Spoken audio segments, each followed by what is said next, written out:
Good morning, everyone. So glad to see you guys and all our special guests out in Cyberland. It is truly a wonderful, beautiful day today. And of course, coming into the space, as you guys can see on the beginning, the space is really awesome. I would like to welcome everyone. Um, and just knowing that we are grateful that you have chosen to share in our Sunday celebration. Your presence is a gift to us. As you may have heard during the celebration, we are a center that honors and respects all spiritual paths, recognizing truth wherever it appears. We recognize you as a spiritual being having a physical experience. Therefore, we know you to be divine, unique, and special. We are a welcoming spiritual center, inspiring personal transformation and positive change in our lives and in the world. Conceived as a teaching healing ministry, we are a teaching healing ministry. We are dedicated to learning and living consciously and intentional. So, one of the things I want to lift up is our focus on prosperity. Our prosperity comes in many forms, in different forms. It is always not in the form of money. And I just want to acknowledge the prosperity here at the Center for Spiritual Living Midtown. Our volunteers are consistently contributing, building the prosperity here, the prosperity conscious here at the Center of Living, the spiritual Center for Spiritual Living Midtown is actually phenomenal. You can know without a doubt. You, our members, we are thankful and grateful for your support. You out in the cyberland, in the social media space, we are here because of you. The other group that is here that continues to contribute is our board of directors. It takes leadership, it takes vision, and they have been able to keep us on a vision that continues to grow. And we are certainly glad to be part of that. And of course, we have our practitioners who have a consciousness of prosperity and continue to build on that prosperity. So October is like our month that we practice prosperity, but we do ask that you practice. But we have an intentional focus this month on the thought and the idea of prosperity. And of course, guys, we must thank Dr. Bob.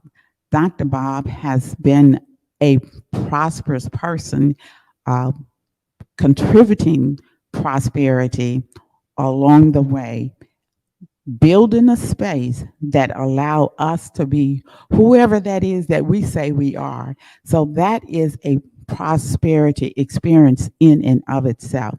So prosperity does not always come in the form of money.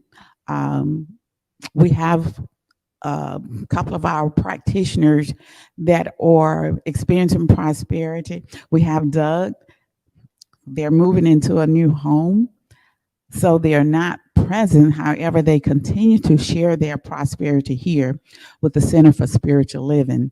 Lee Huffman, you guys may not see him, but he continues to be active. His prosperity journey, he's doing the Camino. This is in Spain, and guys, you've heard about it. So we have a lot of opportunities to practice prosperity. And again, I want to encourage you to continue your journey on what that prosperity may mean to you. It could be in the form of love, it could be in the form of health, it could be with your family, could be with your business. Again, you get to define this concept or this idea of prosperity for yourself. So that is the great thing. But again, just keep in mind we are building together a consciousness of prosperity. So here at this point, we have one of our practitioners that demonstrates prosperity consistently on an ongoing basis. Her spirit says prosperity. I'd like to introduce to you one of our practitioners. And of course, guys, practitioners, they go to school. It is a continuing education. So the activity is always engaging. So glad to introduce to you our Norma Roberts. Good morning, Barbara. Good morning to all of you. And I thank you for being with us today as we continue to look at the term money. Barbara, it's always good for you to be around. You always say such wonderful things. In the book, Money is God in Action, Raymond Charles Barker states that the last 100 years have brought about what we call a scientific age. One of the things our friends in the scientific field have done is to make us realize that the universe is a fluid creation, an eternally flexible creation. It is always in a state of flux. You must realize that the average person has stopped his own prosperity because he has concluded that prosperity is money in the bank or money in his investments instead of seeing prosperity as a flowing thing. It's an inlet and an outlet of activity. All life is circulation. Money is a vital part of the necessary circulatory system of this age. The universe is saying to the mind of man that if he will be wise in his use of money, if he will be receptive to the idea of money, he'll have money. Next, we must be willing to live in a state of financial flux. Sometimes that's a little bit difficult, but we must be willing to live in a state of financial flexibility and then meet that state without fear. When the barometer on our bank account goes down, we must know that it is merely an indication that it will go up again. If we remain open to the idea of money, we will have money. And now we are transitioning to our morning prayer treatment. So please just join me and relax. And as we begin the treatment today, we're going to take a very deep, cleansing, and relaxing breath. Close your eyes if you feel inclined to do so, but feel that right now you are in the presence of God. Know these words with me as I speak them in the first person. I know there is but one life. That life is God's life, and that life is truly my life right here and right now. I know there is one universal mind, one intelligence, and it is God. God is all, in all. I declare my mind, my life, and my intelligence, my very being is of God. As I focus my attention on the Spirit, I know within me is the loving, all providing presence that is stronger and greater than anything that faces me in my physical or emotional world. I am uplifted with a greater confidence and trust, knowing that God is in my every experience and only good can come from it. I do not accept any limiting idea of the past to cause me to fear any experience of the now. But I declare the past experience was only a signpost, a redirection to my good of the now and my good forevermore. Knowing that I live in a sea of abundance and my wealth flows through expected as well as unexpected channels, I believe, I accept, and I expect that I am always well provided for, because as any need is perceived, I announce in mind that it is already met. I form a clear idea of what I really want, and I am precise in forming, visualizing, and verbalizing my goal. I declare my word with confidence, impressing upon universal mind my intention and affirming that it is done. I go about my day with a sense of calm expectation, knowing that the spiritual prototype is already in existence as I allow my desire to unfold. My hand rests securely in God's hand, and I move forward to the complete manifestation of what is right for me. Perfect health is mine. Absolute abundant wealth is mine. Positively magnificent, loving, personally relationships are mine, and expansive, creative self-expression is mine. It is who I am. Grateful for this truth, I accept that it is so now, and I let it be so, and so it is. Okay, guys. Uh, Very, very nice treatment, Norma. Thank you. It's always about the belief. So, guys, you know, Dr. Bob is away. He's in Santa Barbara, California on a conference. And of course, they're enjoying his leadership, but he has left us in good hands. Today, we have a wonderful, outstanding treat, Reverend John Corn. So, please help me welcome Reverend John Cohen. Thank you, Barbara. That video of Nemo and Daniel Namod I picked it out for today. They are now performing together, and that's as of a year ago. They found that they are amazing together, even though they were both solo artists, and they're traveling all over doing their concerts. And we had them at a virtual conference for Antim, which is the affiliated New Thought Network. And it was back in March. And the brilliant people at New Thought Media who helped with our service here helped with that concert. And we had a musician in Hawaii. Then we had Daniel Namod I believe he's in California, somewhere out west. And then we had Nemo in India. And they did it all playing, their pieces. There were no delays with anything. It was just amazing.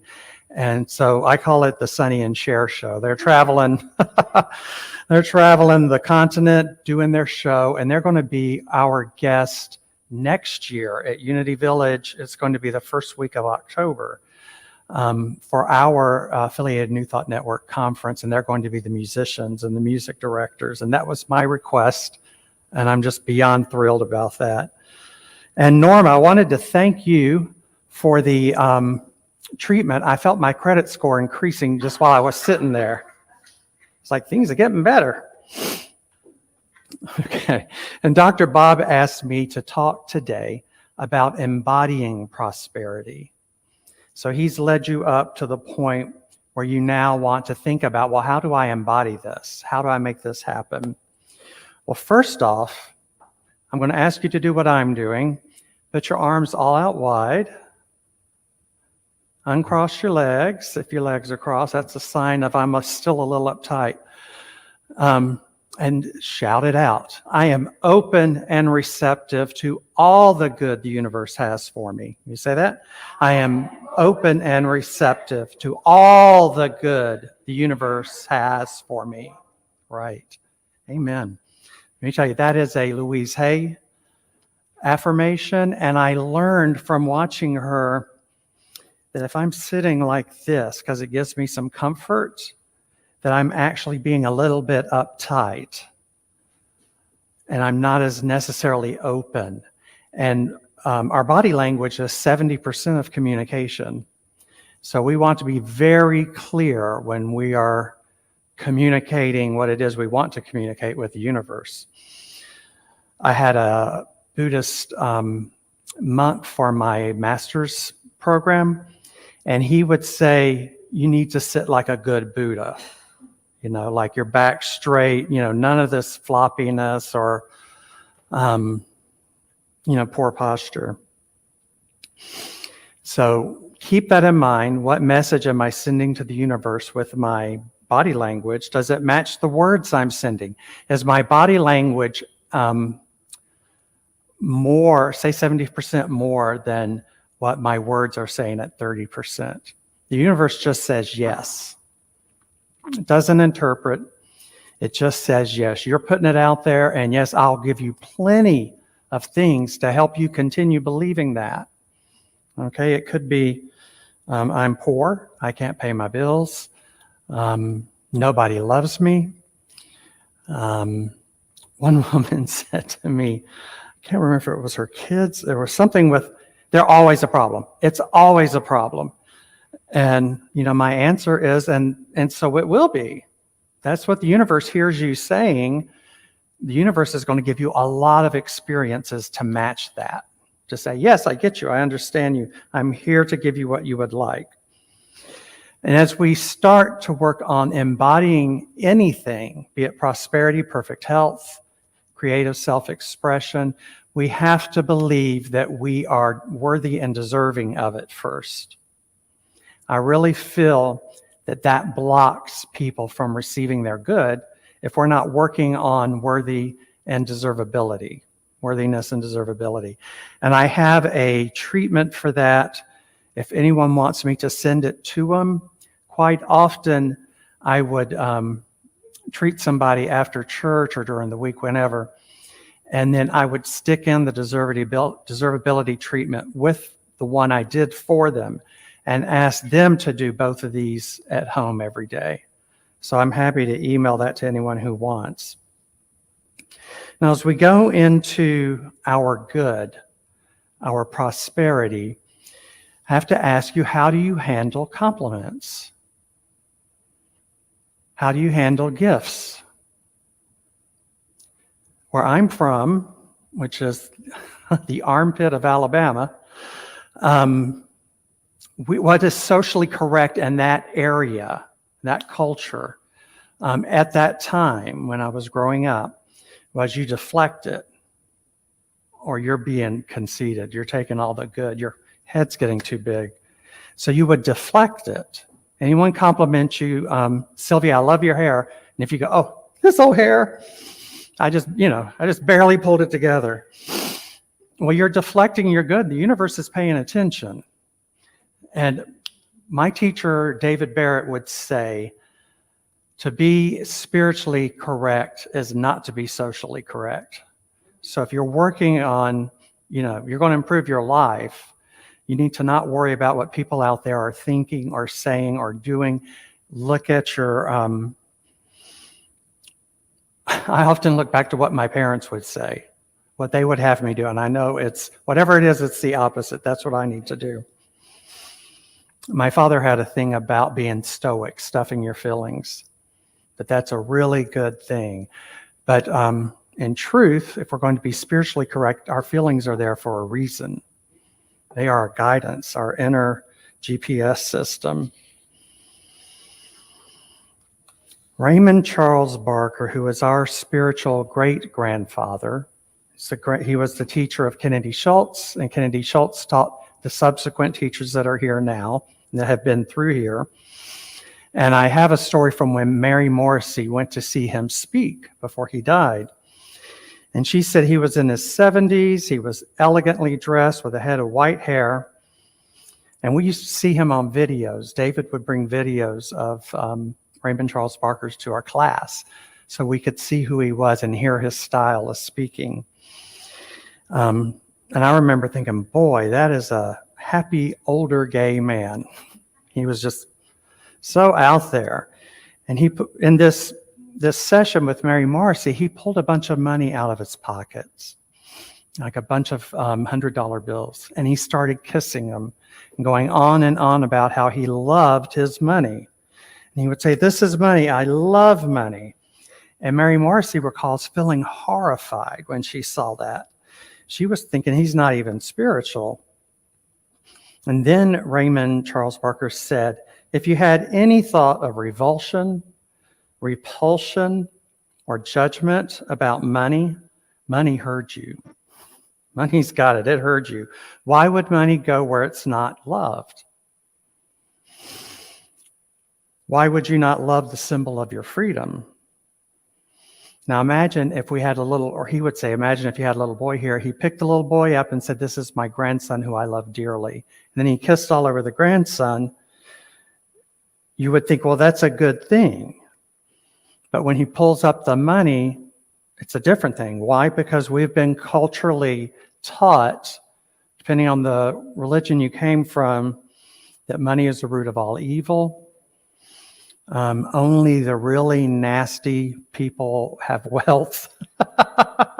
That's the best way for me to describe it at this point in time. Being penniless was next to godliness. And I remember my grandfather saying, he was an old Baptist. I remember when my grandmother died, he said, "She's getting her reward now." And I was like, what is it? I didn't know what that was about because I didn't grow up in that teaching, but it was about controlling people at the time, the church controlling people.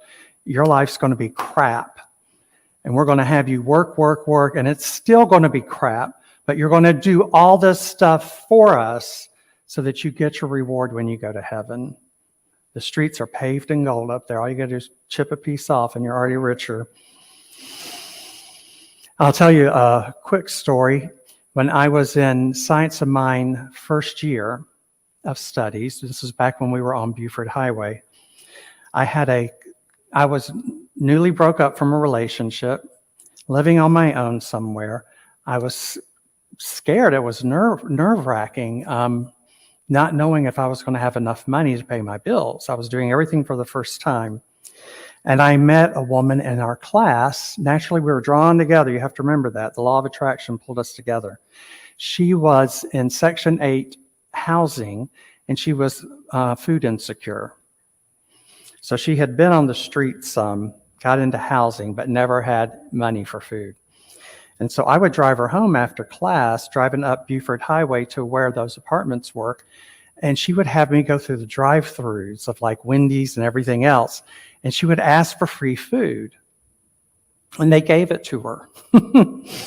So that experience, made me quite nervous because that was just more homelessness in my face.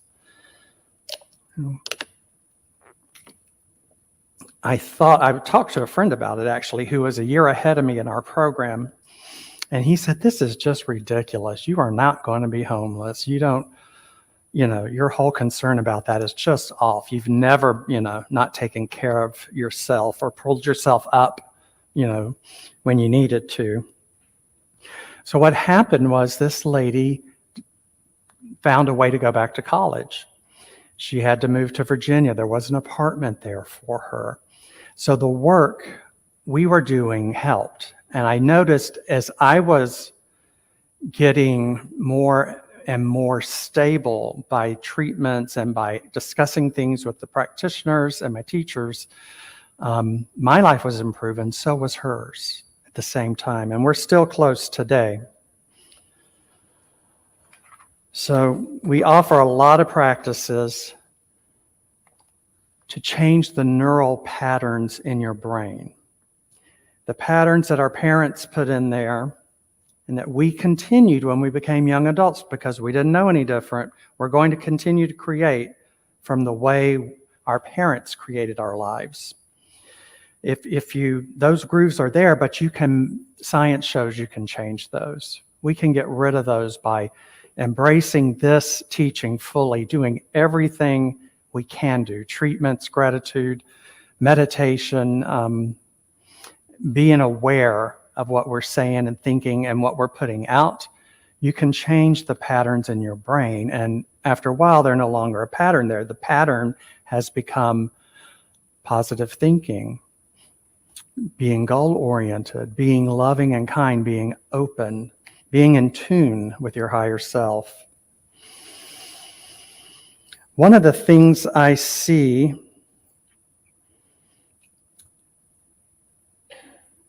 is that people are worried about their family when they do treatment. They worry if they get more money than their parents had, that that's somehow rejecting them, or they don't want the family to know. They don't want that to be public information. Or if they have better health than their sickly family. Or say, they've got a wonderful, loving life and their parents are divorced and they're both, angry all the time. So this is a discovery Louise Hay had, that you can still love your parents and do better than them. And some people need to hear that. I did, in the beginning, a daily prosperity treatment from Raymond Charles Barker.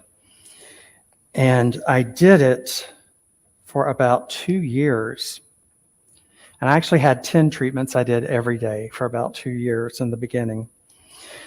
I needed more prosperity in my life, and so I threw it in the mix, but I had a lot of stuff in my mind from my background that you will never have enough, and you are not smart enough to have enough, and that only smart people would have enough. You're not one of them, and you probably need someone, a rich sugar daddy to pay your bills. That's what you need. And I actually know, believe me, I know people to this day that still think like that. But when I started doing the Raymond Charles Barker treatment, which I also have with me today, I can email to you guys, there is a line about, where is it?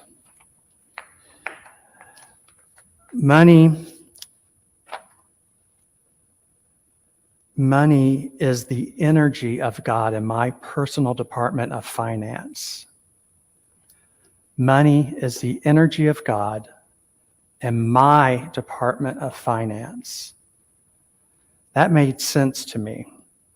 I had to say this for about 2 years before that light went on, but that made sense. I get energy. We all put off energy. We can get close to each other and our heart rates will energetically become the same. If you studied heart math, I've had experience with that. Our pulse is something I can feel. I can feel energy in me. There is an electrical system on your heart that goes from one node to the next, and it fires, and then your heart contracts. That's what we put pacemakers to. Some of y'all don't know I'm a nurse as well. Been a nurse a long time. We wire pacemakers into that energy system so that they cause the heart to contract. Because the reason there's something wrong if their heart is not contracting correctly. So energy of God in my department of finance. It's very interesting. There are 4 pillars of prosperity, that everything we experience falls under one of these 4 pillars. So one is prosperity, one is love, one is creative self-expression, and the last one is health. Now, in the beginning, you start working on what's obvious. I am broke and struggling, I'll do prosperity. And you just work on that. But in time, you realize that our life is a balance. You want to have a balance of those 4 pillars. And so now with experience, that's what I work on. So you look at your pillars, and let's say love is down here, health is here halfway, prosperity is quarter way down, and creative self-expression. Either you're really creative like Lynn, or it's down here somewhere. So what you want to treat on is having a balance, having these even out. I want my 4 pillars to even out. I want everything to balance. And I know automatically that's going to bring up the prosperity. It's going to bring up any area where you don't feel confident. But balance is where we need to go with that. We have our concept of God being perfect, whole, and complete as is. We are an expression of God. We are in physical form a manifestation of a thought that was held in the mind of God. Every one of us is holy. Every one of us is 100% divine. Every one of us is worthy and deserving of being here. And we are all here on purpose at the perfect time. We're here on purpose with all that's going on politically right now. We're here on purpose. We made that decision to be here. And so we're here, I know, to be comfort, to express compassion, and to light the world up. I'm going to go quickly through 10 commandments of prosperity. I can also email this to you. These come from Kennedy Schultz, our spiritual grandfather, if you're wondering. Practice gratitude daily. Like, if you want to in the morning, 5 things and write them down. In the evening, another 5 things, write them down. I do it all day. It's my praying without ceasing. And so I'm always looking for good that I can give thanks for. That keeps me in a good place mentally. And I encourage people, if you're going to do this, to have a text buddy. And you send 5 things to them each day, and you're not allowed to repeat any of them, ever. So you're always looking for the good. Tithe where you're spiritually fed. Give to causes you believe in. If you listen to NPR for 30, 40 years and you've never given, that's, one you can correct. Never give out of guilt. Ernest Holmes said, it's a wicked dollar if you're doing it to be socially correct. Remember, it's not the same as spiritually correct. Don't give if you feel guilty about it. Pay your bills on time. And Emerson said, pay them as swiftly as if God sent you that bill.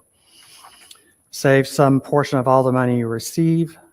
Stop looking for free and cheap. Live a little. Care about your cash. Do you see people that wad up their cash and it's all crinkly? If you love something, you're going to take better care of it.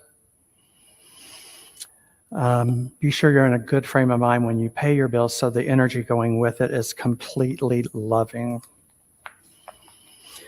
Do y'all have are y'all doing the increased prosperity thing this month?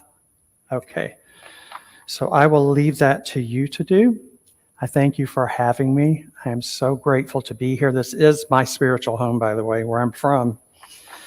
So thank you for being here, and I'm grateful to see the people on Zoom. We'll spend a little time after the talk. Thank you.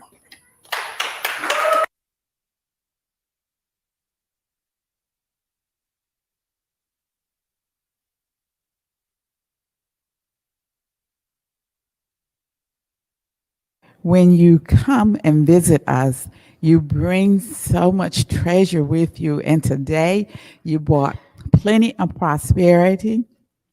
I love being spiritually correct versus being socially correct.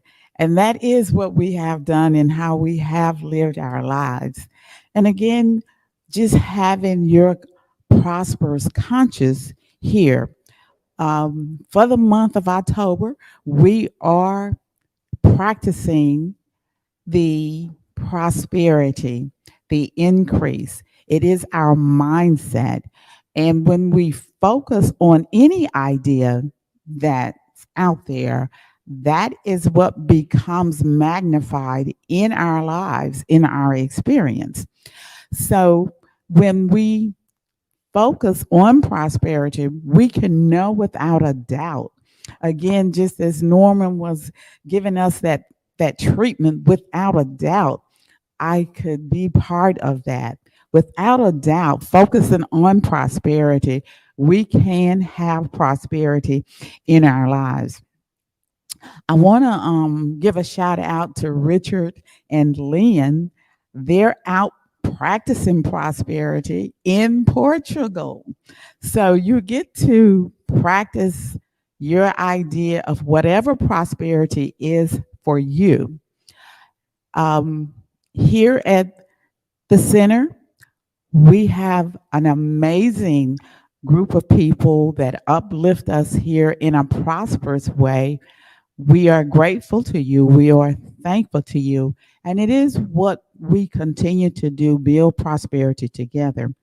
So I want you guys to join me in our affirmation. I live in a universe of abundance.